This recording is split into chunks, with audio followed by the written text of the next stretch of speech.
வணக்கம் ஃப்ரெண்ட்ஸ். லட்சுமி அம்மா அவர்கள் எழுதிய நாயக்கர் மக்கள் அத்தியாயம் 10. கிணற்று ஓரத்தில் வளர்ந்திருந்த முருங்கை மரத்தின் பெரிய கிளை ஒன்று முறிந்து கிணற்றின் மீது குறுக்காக விழுந்து கிடப்பதை கண்ணுற்ற நாயக்கர் திகிலுடன் சித்ரா சித்ரா என்று கூவிக்கொண்டு தோட்டத்திற்குள் ஓடினார். மேடைக்கு மறுபுறம் தரை மீது அலட்சியமாக விழுந்து கிடந்த தமது மகளை கண்டதும் தான் அவருக்கு மூச்சு திரும்ப வந்தது. என்னம்மா இது என்று அதட்டிக்கொண்டு அவர் உதவி செய்ய அருகில் வருமுன் சற்றென்று எழுந்து நின்ற சித்ரா, கிணற்றில் விழுந்து விட்டேன் என்று பயந்து போய்விட்டீர்களா? கைப்பிடி சுவர் மேலே வைத்திருந்த தண்ணி குடம் கிளை விழுந்த அதிர்ச்சியிலே கிணற்றுக்குள் விழுந்துடுச்சு. அந்த சத்தத்தை கேட்டு பயந்துண்டிக்கே இல்லையா என்று சிரித்தாள். நல்ல பெண், ஒரு நிமிஷத்தில் எல்லோரையும் அரட்ட புரட்டல் காண அடிச்சிட்டியே என்று கோபத்துடன் அதட்டிய பாட்டியை சிறிதும் லட்சியம் செய்யாது ஆடை மீது படிந்திருந்த மண்ணை உதிரி சரிப்படுத்தி கொண்டு நின்ற சித்ரா தந்தையின் பக்கம் திரும்பி, கிளை பெருசாக இருக்குதேன்னு காலை வச்சேன், மடமடன்னு பாருங்க, தொப்புன்னு அப்பாலே குதிச்சேனோ பேச்சேனோ, இல்லாட்டி இவ்வளவு நேரம் கிணற்றிலே நீச்சல் அடிச்சுட்டு இருப்பேன் என்று உற்சாகத்துடன் மூச்சு விடாது பேசினாள். அதுவரை தன் தந்தைக்கு பின்னால் சிறிது தூரத்தில் வந்து கொண்டிருந்த யாரையும் அவள் கவனிக்கவே இல்லை. பாலசுந்தரம் ரேவதி இருவருக்கும் பின்னால் தன்னையே வியப்புடன் பார்த்து கொண்டு சிலை போல் நின்று கொண்டிருந்த அந்த யவன புருஷனை கண்டதும் சித்ரா திடுக்கிட்டு போனாள். அதற்கு மேல் பேச அவளால் இயலவில்லை. முதலாக பாஸ்கரன் அவர்கள் வீட்டுக்கு அப்பொழுதுதான் வந்திருந்தான். தான் மணக்கப் போகும் பெண்ணை அவன் அந்த நிலையில் சந்தித்தால் என்ன நினைக்க மாட்டான் என்று தமக்குள் எண்ணி மனக்லேசம் அடைந்த நாயக்கருக்கு மகளின் துணிச்சலான அந்த செய்கையை காண வழக்கம் போல் மகிழ்ச்சி ஏற்படவில்லை. அதற்கு பதில் அவர் கோபத்துடன், சரி அம்மா, உள்ளே போ, நல்ல வேலை, கை கால் முறியாது தப்பியது என்று கடுமையான குரலில் அதட்டினார். பாலசுந்தரம், ரேவதி, கோதையம்மாள் இவர்கள் மட்டும் இருந்திருந்தால் தந்தையின் கோபத்தை சித்ரா பொருட்படுத்தியே இருக்க மாட்டாள். என்னப்பா செய்துவிட்டேன், கோபிக்கிறீங்களே என்று பதிலுக்கு அதட்டி கேட்டிருப்பாள்.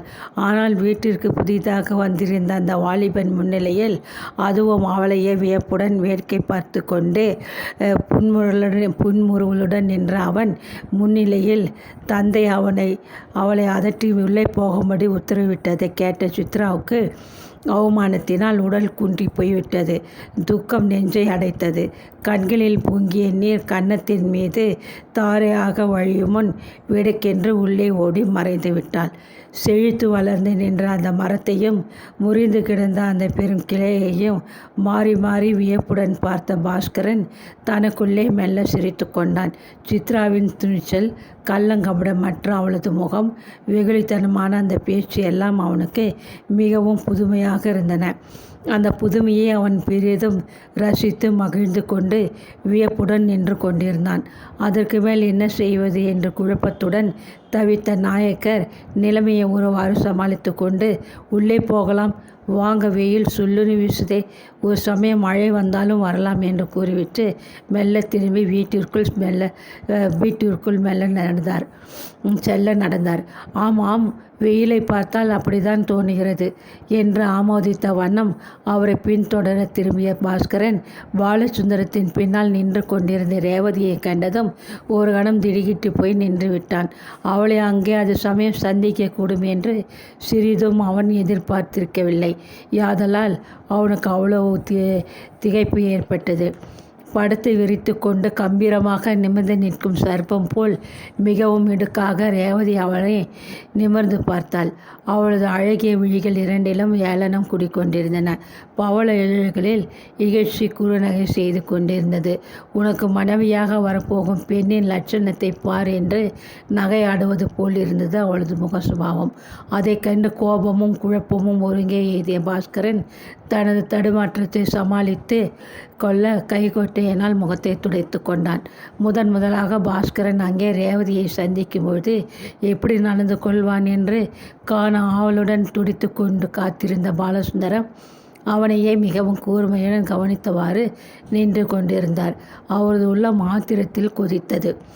பாஸ்கரன் குற்றமற்றவனாக இருப்பின் ரேவதியை கண்டு இவ்வளவு குழப்பமடைவானேன்?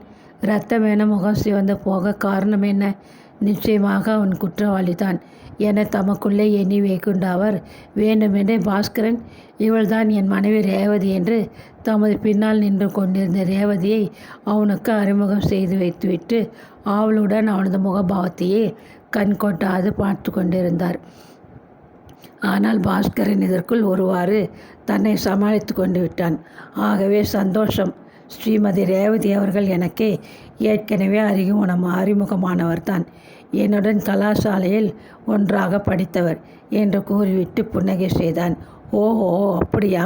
என்ன முட்டாள்தனம்!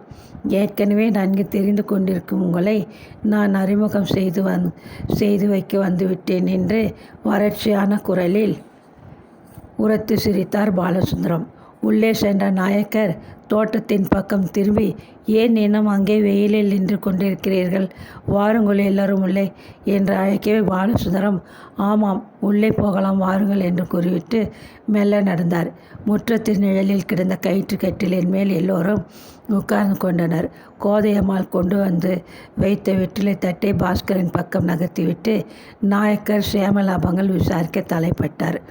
பரஸ்பரம் சேமம் விசாரித்த பின்பு அவர்கள் சம்பாஷணை அந்த வருஷ வெயில், விளைச்சல், உணவு பஞ்சம் முதலிய பல பொது விஷயங்களில் சென்றது.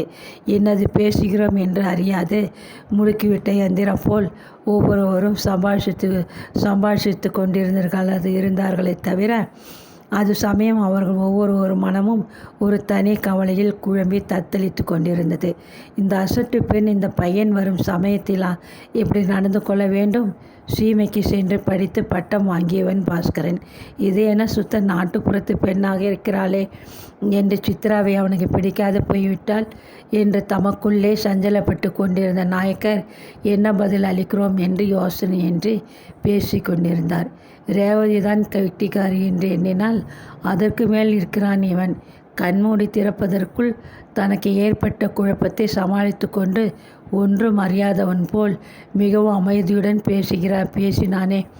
பொல்லாதவன். இருக்கட்டும். பாலசுந்தரத்தின் சாமர்த்தியத்தை அறியும் சமயம் நெருங்கிவிட்டது என்று தமக்குள்ளே எண்ணி குமுறிய பாலசுந்தரம் சம்பந்தமின்றி கேட்ட கேள்விகளுக்கு பதில் அளித்து கொண்டிருந்தார். கலாசாலையில் தன்னுடன் ஒன்றாக படித்த ரேவதியை பாஸ்கரன் மிகவும் நன்றாக அறிவான். அவளை வாழ்க்கையில் மீண்டும் எப்பொழுதாவது சந்தித்தாலும் லட்சையினால் மனம் குன்றி போகும்படி அவனால் மறக்க முடியாத ஒரு காரியத்தை அவள் செய்திருந்தாள். அந்த ரேவதியை தனக்கு முன்பின் தெரியாதவள் என்று ஒரு பொய்யை கூறிக்கொள்வது அவனால் சாத்தியமே அல்ல. மேலும் அப்படி சொல்லிக்கொள்ள அவன் தயாராக இருக்கவில்லை. மேநாட்டிலிருந்து திரும்பி வந்தவுடன் நாகேந்திரத்தில் உத்தியோகம் ஏற்றுக்கொண்ட பாஸ்கரன் முதலாக பல வருஷங்களுக்கு பின் ஒரு கல்யாண வீட்டில் ரேவதியை சந்தித்தான். அவளை கண்டவுடன் அந்த பழைய சம்பவம் நினைவுக்கு வந்துவிடவே லஜ்ஜையும் குழப்பமும் கொண்ட பாஸ்கரன் அவளுக்கு கை குவித்து தடுமாற்றத்துடன் அஞ்சலி செய்தான். ஸ்ரீமதி பாலசுந்தரம் என்று அவளை அவனுக்கு அறிமுகம் செய்து வைத்தாள் கல்யாண பெண்ணின் தாயார். நமஸ்காரம். என்னை ஞாபகம் இருக்கிறதல்லவா என்று வினவிய ரேவதி புன்னகையுடன் கை குவித்து அவனுக்கு பதில் வணக்கம் செலுத்தினாள். அவளை ஒரு முறை ஏற இறங்க பார்த்த பாஸ்கரன் ஸ்தம்பித்து போய்விட்டான். அவனுடன் கலாசாலையில் படித்து கொண்டிருக்கிறேன். அழகு என்ற ஆபரணத்தை தவிர வேற ஒன்றும் பூண்டிராத அந்த ஏழை பெண் ரேவதி அல்ல அவள். அழகுக்கு அழகு செய்த அவளது ஆடையும் ஆபரணமும் அவள் அது சமயம் அனுபவித்து வந்த செல்வ நிலையை வெகுவாக காட்டி கொண்டிருந்தன. என்ன, சீமை படிப்பெல்லாம் முடிந்து விட்டதா? இப்பொழுது என்ன செய்து கொண்டிருக்கிறீர்கள்? ஒரேடியாக மௌனம் சாதிக்கிறீர்களே என்று ஏளனம் மிகுந்த குரலில் வினவிய அவள் அவன் முகத்தை மிடுக்காக உற்று பார்த்தாள். நான் கல்யாணம் செய்து கொண்டு விட்டேன். உன்னை விட பன்மடங்கு உயர்ந்த செல்வ ஸ்ரீமான் ஒருவனுக்கு மனைவியாகிவிட்டேன்.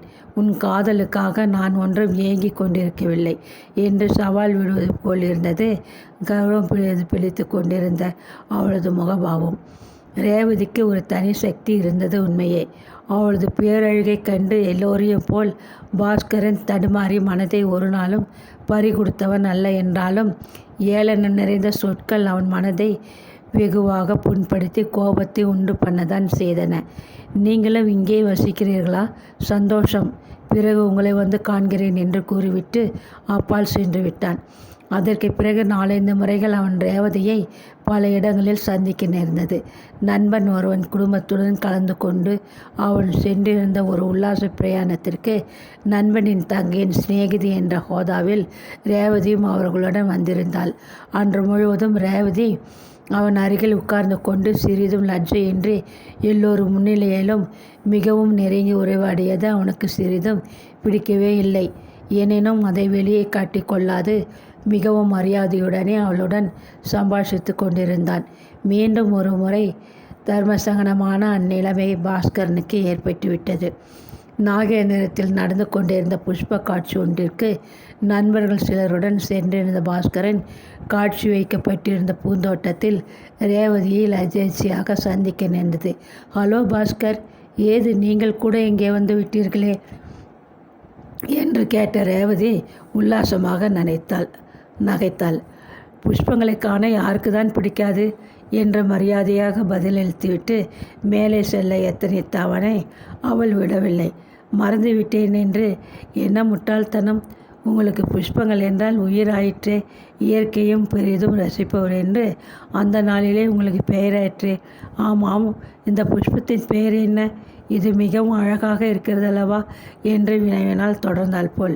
அவளது கேள்விக்கு உடனே பதிலளித்துவிட்டு அங்கிருந்து தப்பித்து கொண்டு போனால் போதும் என்று எண்ணுகிறவன் போல், ஸ்ரீமான் பாலசுந்தரத்தை எனக்கு அறிமுகம் செய்து வைக்கவில்லையே என்று அவள் அருகே நின்று கொண்டிருந்த வாலிபன் ஒருவனை பார்த்துவிட்டு நிறுத்தினான் பாஸ்கரன். ரேவதி கலகலவென வெண்மையான தன் பற்களின் வரிசை தோற்றம் தெரிய சிரித்தாள். இவர் என் சிநேகிதி கமலாவின் தம்பி வேணுகோபால் என்பவர். மிஸ்டர் பாலசுந்தரத்திற்கு இதெல்லாம் பார்க்க பிடிக்காது. வீடு உண்டு, அவர் கம்பெனி வேலையுண்டு என்றிருப்பவர். அவருக்கும் சேர்த்து நானே இவைகளையெல்லாம் ஒன்று விடாது பார்த்து விடுகிற வழக்கம். என் சிநேகிதி அந்த கடையில் ஏதோ விதைகள் வாங்கப் போயிருக்கிறாள். அவளோடு தான் வந்தேன் என்றாள். அதற்குள் அவள் சிநேகிதியும் வந்து அவர்களுடன் கலந்து கொள்ளவே பாஸ்கரன் விடை பெற்று கொள்ள இதுதான் சமயம் என்று நாங்கள் இப்படி திரும்ப வருகிறோம் என்று கிளம்பினான். மிஸ்டர் பாஸ்கரன், நாங்களும் அந்த பக்கமே தான் வருகிறோம். கமலா தாவர சாஸ்திரத்தை பாடமாக எடுத்துக்கொண்டு படிக்கிறவர். உங்களுக்கு புஷ்பங்களை பற்றி தெரிந்ததை சொன்னால் அவளுக்கு பெரிதும் உதவியாயிருக்கும் என்று கூறிவிட்டு பாஸ்கரனை பின்தொடர்ந்து நடக்க ஆரம்பித்தாள் ரேவதி.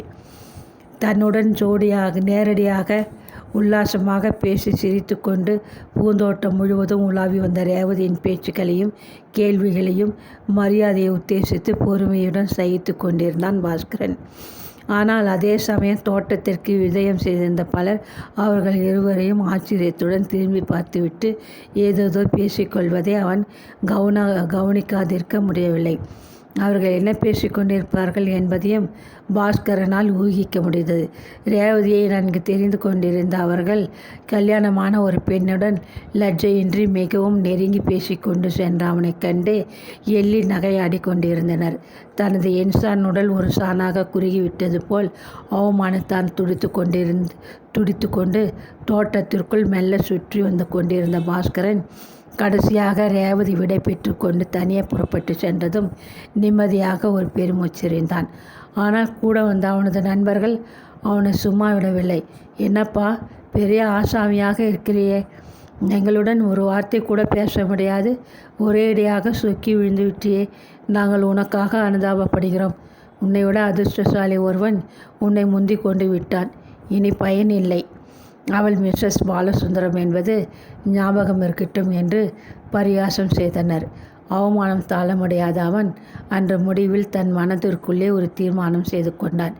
இனி என்னவானாலும் சரி, ரேவதி இருக்கும் திக்கு பக்கம் கூட தப்பி தவறியும் செல்வதில்லை என்பதுதான் அந்த தீர்மானம். மங்களமான ஒரு காரியம் நடக்கவிருக்கிறது. நீ இப்படி அழுகிறாயே, எனக்கு தெரியும் எதற்காக என்று. உன்னை கல்யாணம் பண்ணிக்கொள்ள வந்திருக்கும் அவர் உன்னை இப்படி ஒரு விளையாட்டில் பார்த்து விட்டாரே என்று வெட்கப்பட்டு கொண்டு அழுகிறாய். மரத்திலிருந்து நீ கீழே குதித்ததை வேடிக்கை பார்த்து கொண்டு நின்றாரே, அவர்தான் பாஸ்கரன் என்பவர் உன்னை மணந்து கொள்ளப் போகிறவர். முதலாக உங்கள் வீட்டுக்கு வந்திருக்கிறார். நீ இப்படி அழுது கொண்டிருப்பது நன்றாக இருக்கிறதா? எழுந்திரி, முகத்தை துடைத்துக்கொள், தலையை வாரிக்கொள் என்றால் தனிவாக.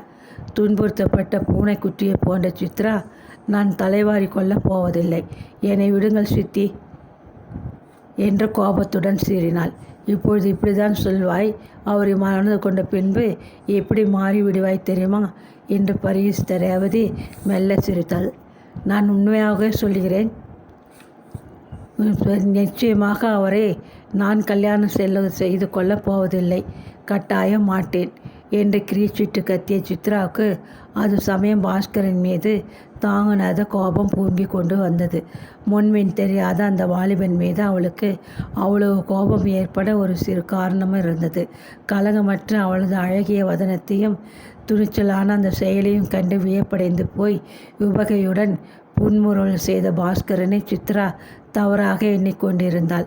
மரத்திலிருந்து கீழே மண் தரை மீது விழுந்து புரண்டு அலங்கியிருந்த அவளது ஆடையையும் அலங்கோலத்தையும் தோற்றத்தையும் கண்ட அந்த வாலிபன் அவளை பரிகசித்து கொண்டு நிற்பதாக குழந்தை மனத்தினின்று இன்னும் மாறுபாடு அடையாத அவளது உள்ளம் தவறாக எண்ணிக்கொண்டது. சற்றும் தனக்கு பழக்கப்படாத ஒரு யவன புருஷன் தன்னை கண்டு எள்ளி குறுநகை செய்ததை காண அவள் மனம் வெகுண்டு கோபம் கொண்டதில் வியப்பில்லை. பாஸ்கரன் விடை பெற்று கொண்டு செல்லும் வரை கீழே வராது மாடியிலே உட்கார்ந்திருந்தாள் அவள். என்னம்மா சித்ரா, இதுவரை எங்கே இருந்தாய் என்று நாயக்கர் தமது கோபத்தை மறந்து அன்புடன் வினவியதை அவள் காதில் போட்டுக்கொள்ளாது மாடியில் இருந்தேனப்பா என்று சூழ் கொட்டிவிட்டு தோட்டத்தின் பக்கம் சென்று விட்டாள். பாஸ்கரன் தம்மிடம் மிகவும் சகஜமாகவும் அன்புடனும் பேசிய தோரணையில் ஒருவாறு தமது சஞ்சலத்தை மறந்திருந்த நாயக்கர் மகளிடம் காணப்பட்ட அந்த அசட்டையை பாராட்டவே இல்லை.